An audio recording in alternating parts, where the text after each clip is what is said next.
Bumaba ka na sa pisto ayon sa tatay mo. Politics. Maghanap buhay ka na negosyo, basta mabuhay ka lang mapayapa. Umalis ka na dyan sa politika.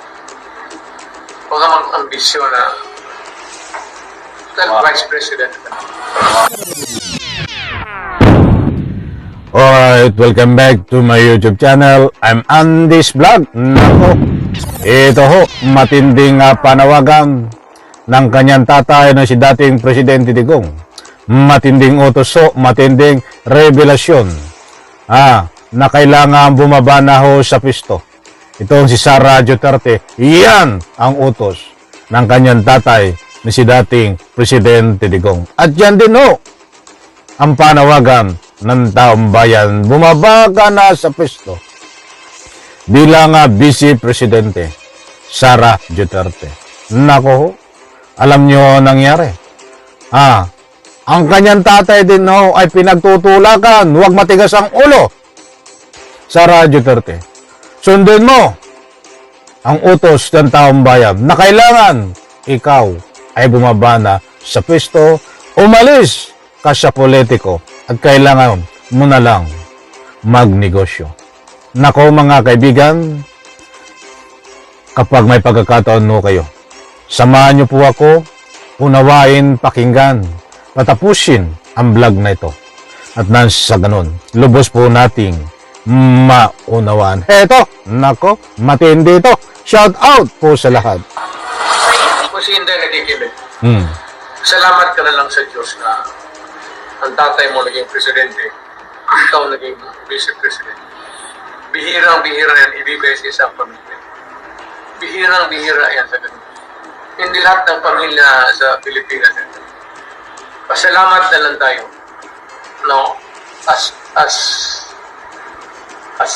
fast as you can get out of politics. Maghanap buhay ka ng negosyo, basta mabuhay ka lang mapayapa. Yung kay reminder pa yung Yan po mga kaibigan, si dating Presidente Digong. Maliwanag po ang kanyang panawagan na kung pwede umalis sa politiko at bumaba na sa pwesto itong kanyang anak na si VP Sara Duterte. At magnegosyo po na lamang, magtinda ng fishball.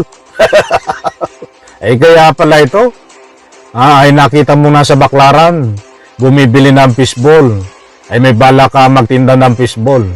Mga mahal kong taga-subaybay. Eto, napakarami pa nating matutuklasan.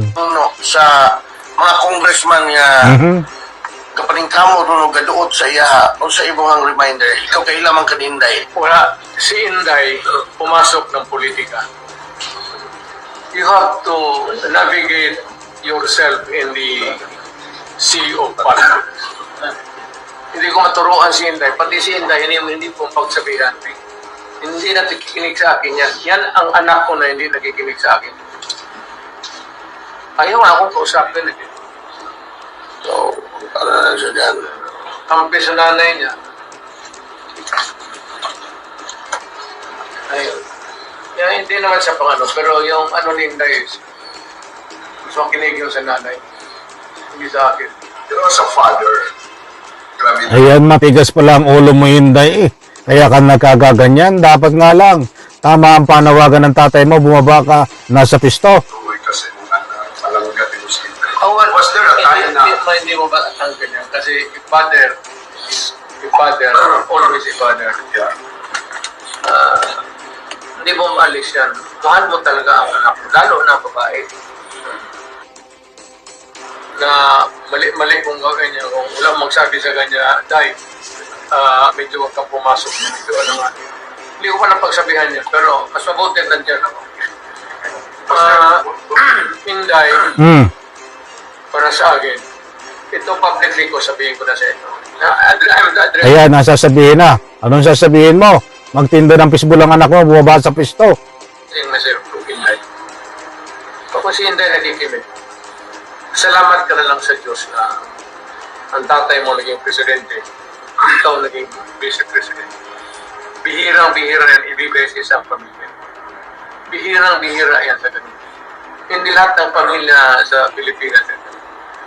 Pasalamat na lang tayo. No? as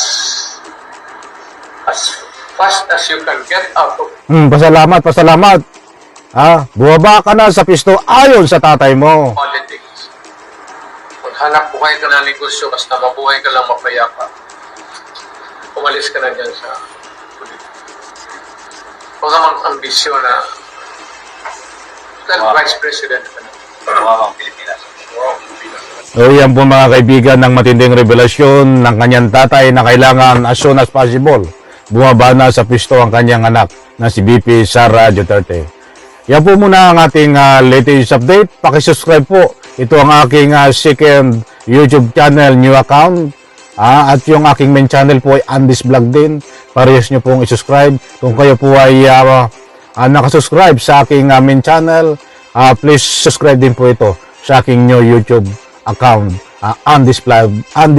I'm very sorry, namamalat ako ha. Muli po, maraming salamat. Pagpalain po tayo lahat. Isang like ko sa video na ito. Bye-bye, palakpakan.